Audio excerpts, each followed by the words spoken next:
Welcome to our YouTube video series on employment law. My name is Christopher Neufeld of Neufeld Legal, and in this particular video we are going to tackle a critical aspect in employment law, the legal test of constructive dismissal.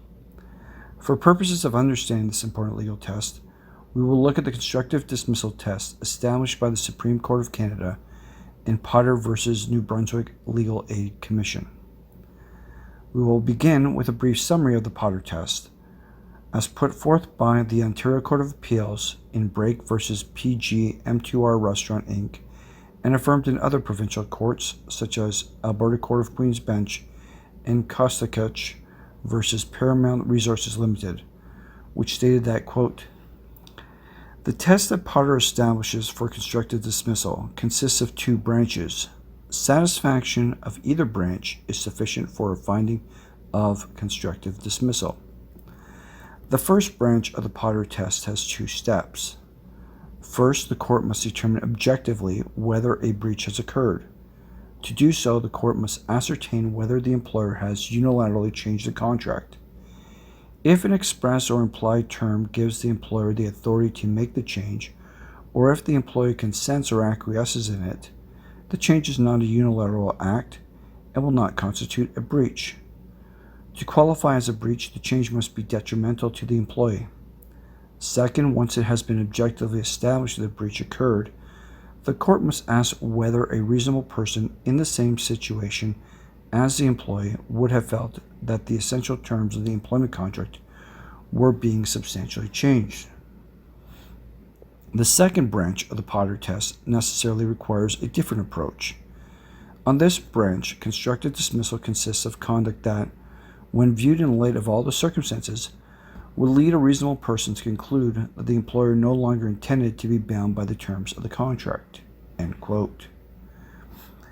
Now that we've reviewed a summary of the constructive dismissal test, we will proceed to the more expansive explanation that the Supreme Court of Canada actually articulated in the Potter decision, such that we are actually covering all the critical aspects that the Supreme Court of Canada believed were essential to properly determining the applicability of constructive dismissal in an employment situation.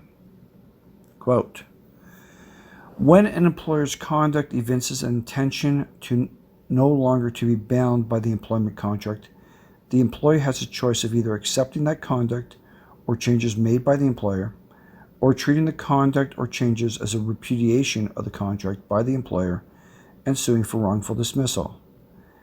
This was clearly stated in Farber, the leading case on the law of constructive dismissal in Canada. Since the employee has not been formally dismissed, the employer's act is referred to as constructive dismissal. The word constructive indicates that the dismissal is a legal construct. The employer's act is treated as a dismissal because of the way it is characterized by the law.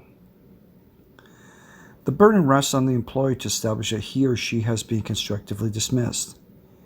If the employee is successful, he or she is then entitled to damages in lieu of reasonable notice of termination. In Farber, the court surveyed both the common law and civil law jurisprudence in this regard. The solutions adopted and principles applied in the two legal systems are very similar. In both, the purpose of the inquiry is to determine whether the employer's act evinced an intention no longer to be bound by the contract.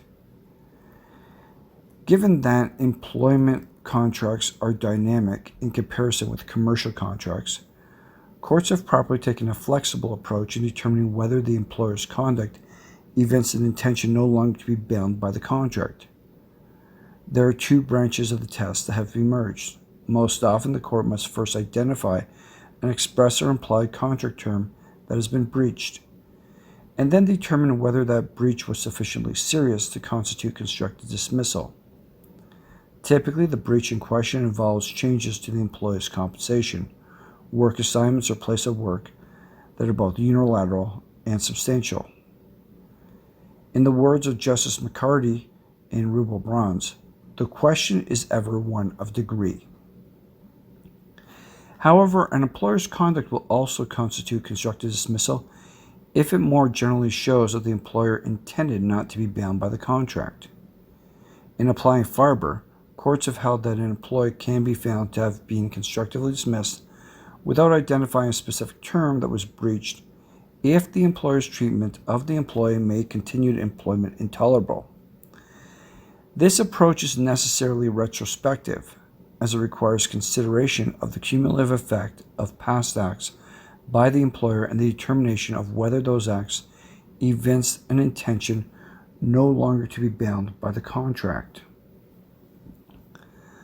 The first branch of the test for constructive dismissal, the one that requires a review of specific terms of the contract, has two steps. First, the employer's unilateral change must be found to constitute a breach of the employment contract.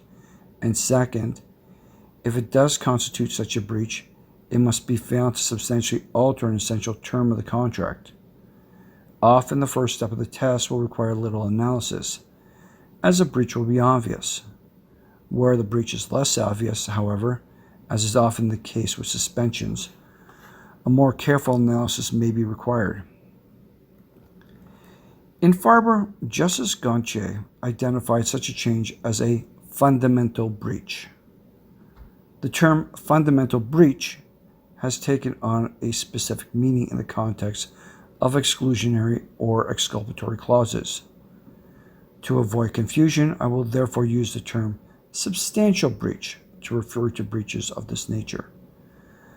The standard nevertheless remains unchanged.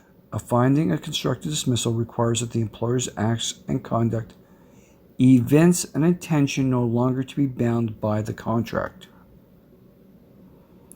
The two-step approach to the first branch of the test for constructive dismissal is not a departure from the approach adopted in Farber.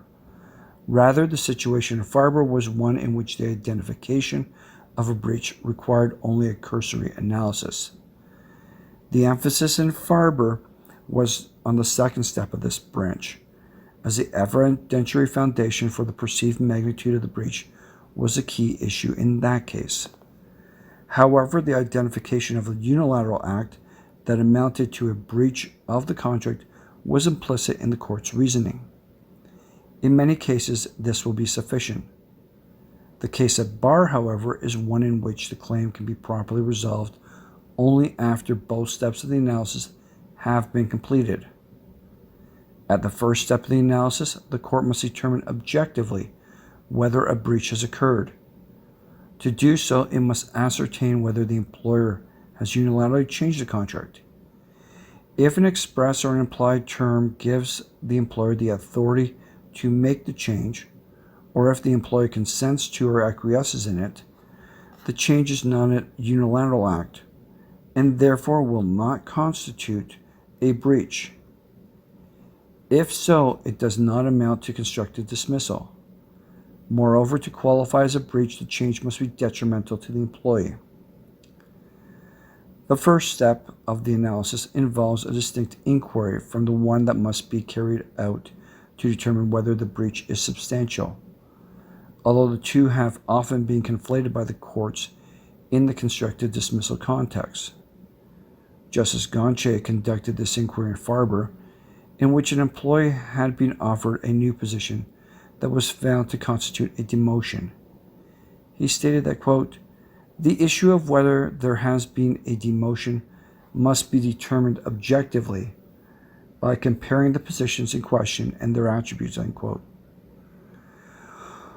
Once it has been objectively established that a breach has occurred, the court must turn to the second step of the analysis and ask whether, quote, "at the time the breach occurred, a reasonable person in the same situation as the employee would have felt that the essential terms of the employment contract were being substantially changed," unquote. A breach as minor in that it could not be perceived as having substantially changed an essential term of the contract does not amount to constructive dismissal. The kinds of changes that meet these criteria will depend on the facts of the case being considered, so one cannot generalize. In each case, determining whether an employee has been constructively dismissed is a highly fact-driven exercise in which the court must determine whether the changes are reasonable and whether they are within the scope of the employee's job description or employment contract. Although the test for constructive dismissal does not vary depending on the nature of the alleged breach, how it applied will nevertheless reflect the distinct factual circumstances of each claim. The uniqueness of the application of this first branch of the test is evident in cases involving administrative suspensions. In all cases, the primary burden will be on the employee to establish constructive dismissal. But where an administrative suspension is at issue, the burden will necessarily shift to the employer, which must then show that the suspension is justified. If the employer cannot do so, a breach will have been established and the burden will shift to the employee at the second step of the analysis. The second branch of the test for constructive dismissal necessarily requires a different approach. In cases in which this branch of the test applies, constructive dismissal consists of conduct that, when viewed in the light of all the circumstances, would lead a reasonable person to conclude that the employer no longer intended to be bound of the legal contract. The employee is not required to point to any specific substantial change in compensation, work assignments, or so on, that on its own constitutes a substantial breach. The focus is on whether a course of conduct pursued by the employer, quote, evinces an intention no longer to be bound by the contract, end quote. A course of conduct that does evince such an intention amounts cumulatively to an actual breach.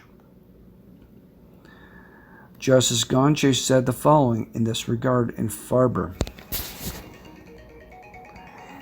In cases of constructive dismissal, the courts and common law provinces have applied the general principle that where one party to a contract demonstrates an intention no longer to be bound by it, that party is committing a fundamental breach of the contract that results in its termination. Thus, constructive dismissal can take two forms: that of a single unilateral act that breaches an essential term of the contract, or that of a series of acts that, taken together, show that the employer no longer intends to be bound by the contract. The distinction between these two forms of constructive dismissal was clearly expressed by Lord Denning in a leading English case, Western Excavating ECC Limited versus Sharp. First of all, an employer's conduct may amount to constructive dismissal if it, quote, shows that he no longer intends to be bound by one or more of the essential terms of the contract, end quote. But the employer's conduct may also amount to constructive dismissal if it constitutes, quote, a significant breach going to the root of the contract of employment, end quote. In either case, the employer's perceived intention no longer to be bound by the contract is taken to give rise to the breach, end quote. I trust that this provided you with a solid introduction to the employment law concept of constructive dismissal in Canada. Given the importance of properly understanding this legal concept, should an employee seek to pursue an action of constructive dismissal against their employer. Thank you.